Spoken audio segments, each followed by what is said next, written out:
Hello, fellow revolutionaries, and welcome to mini revolution number 4. With all things in our life, we have 3 options. We can accept these things for everything that they are. We can change them to be more in line with our goals and ideals, or we can let them go. All right. So the things that we want to accept are the things that serve us, the things that empower us and give us space to grow. The things we want to change, number one, ourselves. Be the change we want to see, Gandhi says.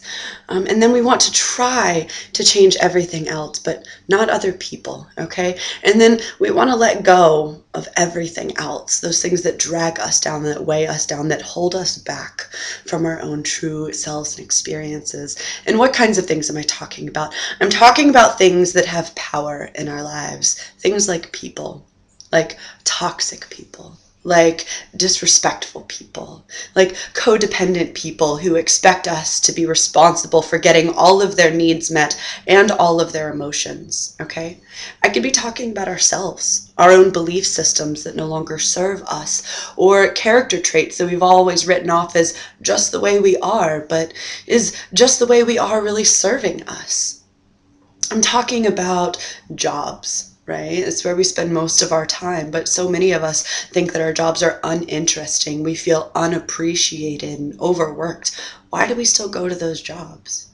I could be talking about something as simple as stuff, right? Things, clothes, cars, or something as complicated as a goal.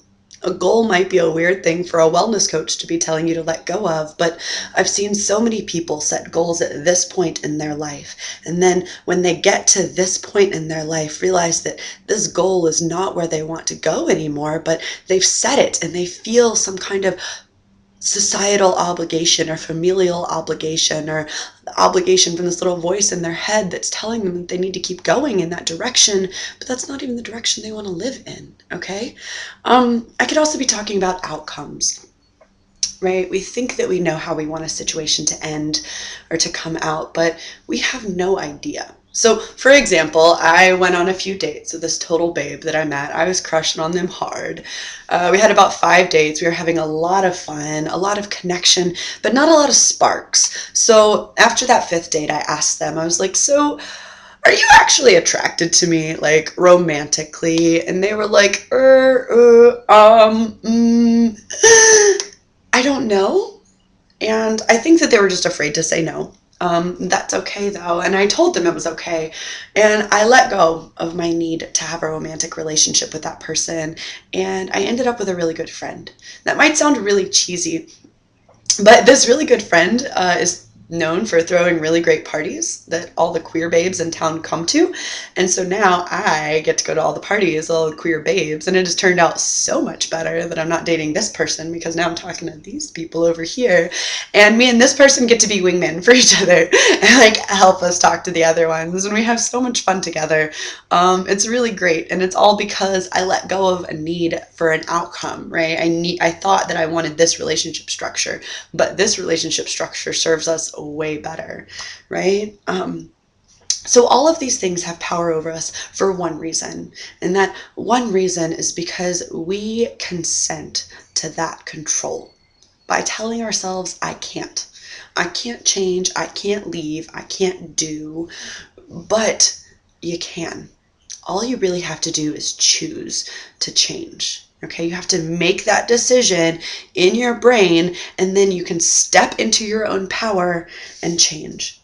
There is never going to be a time when your life is simple. There is never going to be a time when everything is easy. Okay, but there's always time to take control of the complexity of your life and to not just react to it, but to be proactive and go after what you want in your life. But what's holding us back? I mean, obviously there's something holding us back, or else we'd all just be living the lives of our dreams, right? I've identified 3 things that really hold us back. The first one is social stigma, right? There's a lot of shame around letting go. It's considered quitting. It's considered giving up. It's considered failing. or a weakness because we couldn't just stick it out and change the situation.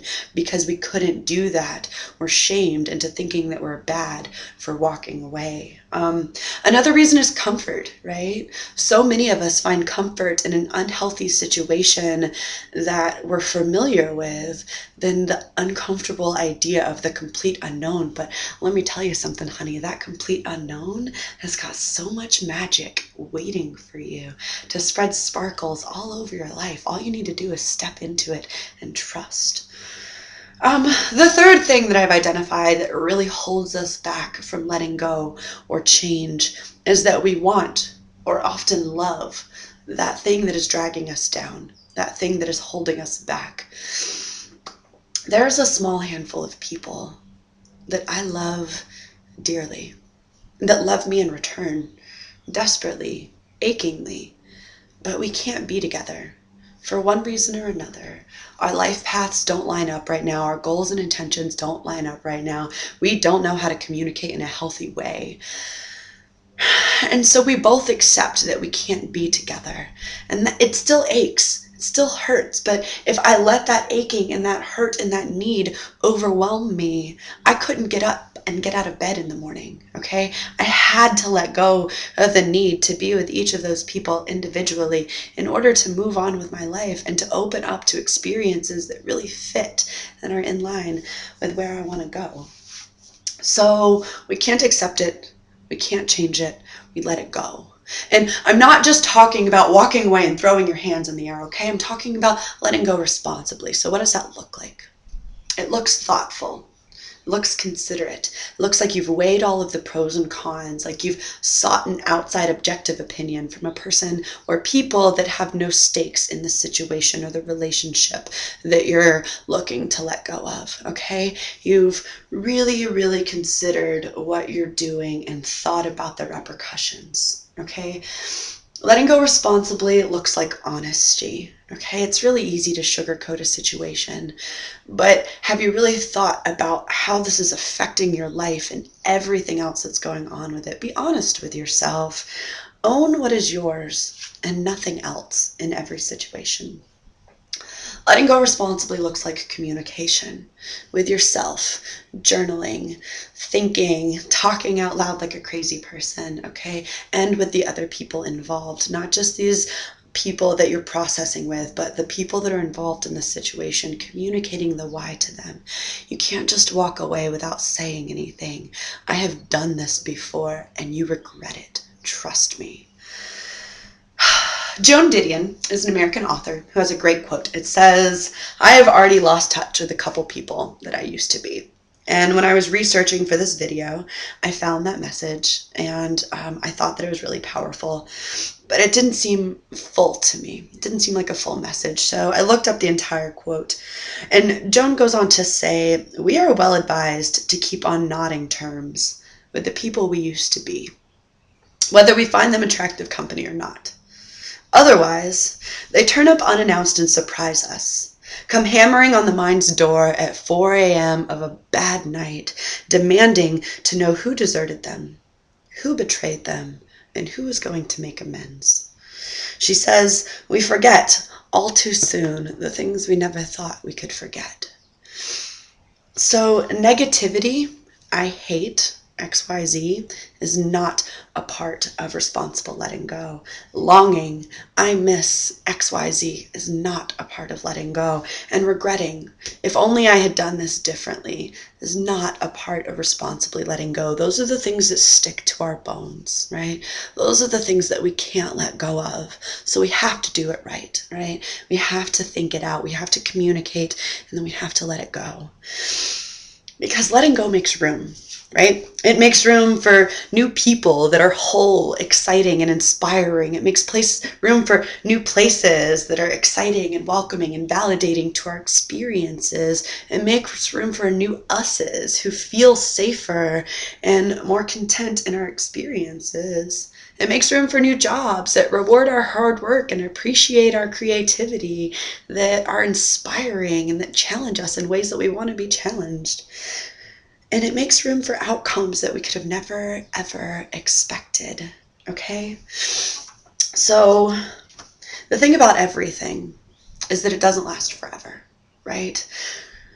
None of the situations that we're in are going to last forever. None of the people that we're with are going to last forever. None of the places that we're at are we going to stay in forever. None of this lasts forever. But the question is, are you in control of your own situation? Okay? Are you leaving when you want to, or are you waiting to be left? Okay? Are you quitting the job when you know that it's right for you to quit? Or are you waiting to get fired by somebody who doesn't have the right to like spit in your steps, right? So there's a few questions to ask yourself at the end of every situation. Did you give it your best? Right? Did you grow because of it? Was it fun while it lasted? Did it teach you anything? This is what is important about all of these situations.